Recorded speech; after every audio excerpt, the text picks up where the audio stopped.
Pada cerita sebelumnya dikisahkan bahwa Nabi Yakub alaihissalam sampai di kota Fadan Aram, Irak.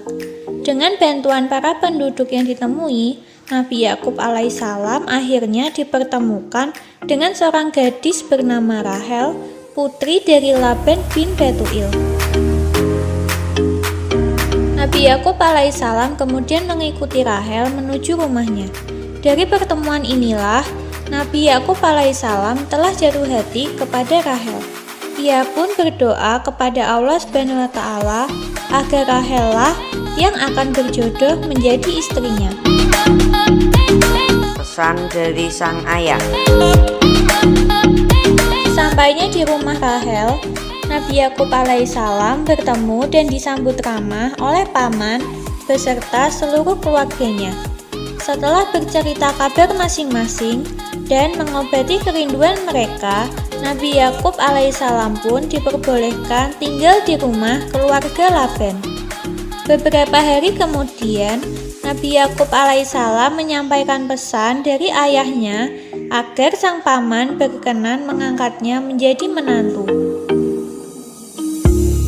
Menerima pesan tersebut, Laban bin Betuil setuju dan akan menikahkan Nabi Yakub alaihissalam dengan salah seorang putrinya. Persyaratan sebelum menikah. Sebelum menikah, Nabi Yakub alaihissalam harus memenuhi persyaratan yang diajukan oleh pamannya. Sang paman ingin melihat kesungguhan serta karakter dari calon menantunya ini. Persyaratannya itu adalah Nabi Yakub alaihissalam harus membantu bekerja mengelola peternakan milik keluarga Laban selama 7 tahun lamanya. Nabi Yakub alaihissalam pun dengan senang hati menyanggupinya.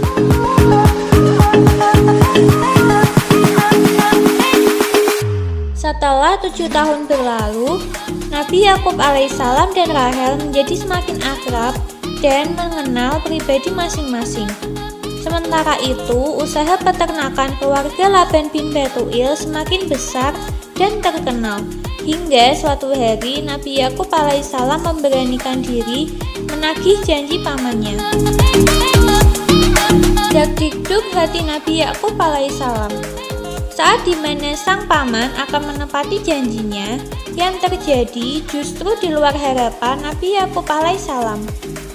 Ternyata sang paman memilih putri pertamanya yang bernama Leah, kakak dari Rahel, yang akan dinikahkan dengan Nabi Yakub alaihissalam. Nabi Yakub kaget dan masih berharap ia bisa menikah dengan Rahel. Nabi Yakub alaihissalam sangat mencintai Rahel. Keinginannya untuk menikahi Rahel pun disampaikan kepada sang paman. Setelah berpikir beberapa waktu, akhirnya sang paman menyetujuinya, tetapi dengan syarat. Syaratnya adalah Nabi Yakub alaihissalam harus menikah terlebih dahulu dengan Leah. Selanjutnya, Nabi Yakub alaihissalam harus bekerja selama 7 tahun lagi untuk dapat menikah dengan Rahel. Dalam adat kebiasaan masyarakat pada zaman itu, seorang adik tidak boleh menikah mendahului kakaknya. Perjuangan Nabi Yakub alaihissalam membuahkan hasil. Total selama 14 tahun, Nabi Yakub alaihissalam mengelola usaha peternakan milik pamannya. Setelah 14 tahun lamanya, akhirnya Nabi Yakub alaihissalam berhasil menikahi Rahel, gadis pujaan hatinya. Rasa syukur terus dipanjatkan kepada Allah Subhanahu wa Ta'ala. Nabi Yakub alaihissalam berdoa supaya Allah Subhanahu wa Ta'ala memberkahi keturunannya. Dikisahkan bahwa kelak Nabi Yakub alaihissalam menikah dengan 2 orang perempuan lainnya yang merupakan pelayan dari Leah dan Rahel, yaitu Zulfa dan Bilhah. Kebiasaan masa itu. Pada masa kehidupan Nabi Yakub alaihissalam, seorang laki-laki diperbolehkan menikahi 2 perempuan yang merupakan kakak beradik. Ibnu Katsir menyebutkan bahwa di kemudian hari, aturan itu dihapus dalam Taurat hingga menjadi tidak diperbolehkan. Islam juga tidak memperbolehkan menikahi kakak beradik sekaligus. mukjizat dari Allah Subhanahu wa Ta'ala untuk Nabi Yakub alaihissalam. Nabi Yakub alaihissalam memiliki hewan ternak yang sangat banyak, dengan jenis dan warna yang berbeda-beda.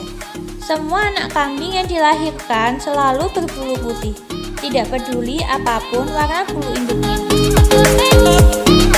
Ini merupakan salah satu mukjizat yang Allah Subhanahu wa Ta'ala berikan kepada Nabi Yakub alaihissalam. Keluarga Nabi Yakub alaihissalam. Semasa hidupnya, Nabi Yakub alaihissalam memiliki 4 orang istri, yaitu Leah, Rahel, Bilhah, dan Zulfa. Dari Leah lahirlah 6 orang anak, yaitu Rubin atau Ruben, Syamun, Lawai atau Lewi, Yehuda, Yasakir, dan Zebulaun. Dari Rahel lahirlah 2 orang anak, yaitu Nabi Yusuf alaihissalam dan Bunyamin. Dari Bilhah lahirlah 2 orang anak, yaitu Dan dan Naftali. Dan dari Zulfa lahir 2 orang anak, yaitu Ja'ad dan Asyir.